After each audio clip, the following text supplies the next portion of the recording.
इतना प्रिय लगता है, चल के सुनूं। अंगद जी आकर के पीछे उदास हताश तो बैठे ही थे, घर में मन लगता नहीं है, आके बैठ गए।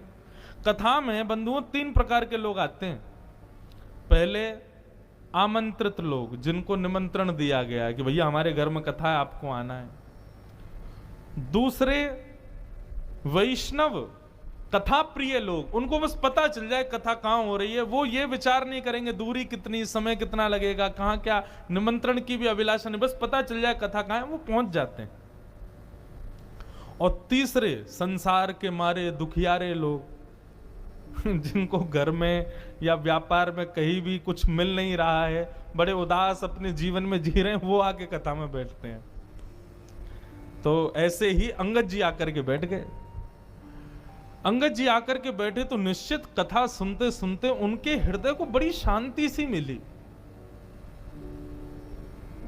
बंधु एक बात बताऊं, गीता में भगवान अर्जुन से एक बात कहते हैं।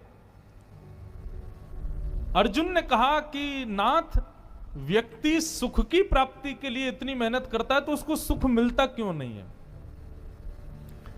भगवान ने कहा डेस्टिनेशन गलत चुनी है मानव ने, सुख नहीं। हमने डेस्टिनेशन ही गलत चुन रखी है। हर कार्य के पीछे हम चाहते क्या है? सुख मिले। भगवान कहते हैं इसको बदलो, सुख नहीं शांति मिले। शांति की भावना से कर्म करो, शांति की भावना से क्रिया करो। हम क्या करते हैं? हमको सुख मिले, ऐसा करूं इतना मिल जाएगा, ये करूंगा वो करूंगा, ऐसा बनाऊंगा, ऐसे बैठा करूंगा, ऐसा कमरा, ऐसे सोफे, ऐसा, ऐसी पत्नी, ऐसी गाड़ी, ये सब सुख जन्य हम लोग कर्म करते हैं और वही सुख हमको नहीं मिलता। फिर आप अपने क्रिया के पीछे उद्देश्य शांति रखो, भगवान कहते हैं तब मानव प्रसन्न रहेगा।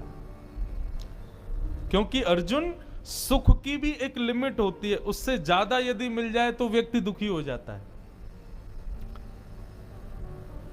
आपके गुजरात में श्रीखंड मुझे बड़ा प्रिय है। मैं द्वारिका, मैं अहमदाबाद तो मेरी पहली बार कथा और गुजरात में मेरी दूसरी कथा है। ये श्रीमद् भागवत की पहली कथा हमने की द्वारिका में और आज 7 साल बाद दूसरी कथा कर रहे हैं अहमदाबाद में। बाकी बीच में 2 दिन 4 दिन के सत्संग तो हुए हैं कई बार, पर सप्ताह कथा दूसरी बार हो रही है। तो मैं जब भी गुजरात आता हूं तो श्रीखंड मुझे बड़ा प्रिय है। लेकिन आप एक कटोरी खिला दो, मन भर जाएगा। दूसरी कटोरी दोगे तो मैं भाग जाऊंगा। आप कहोगे महाराज जी आपको बड़ा प्रिय, खाओ ना। अरे कैसे? मुझे याद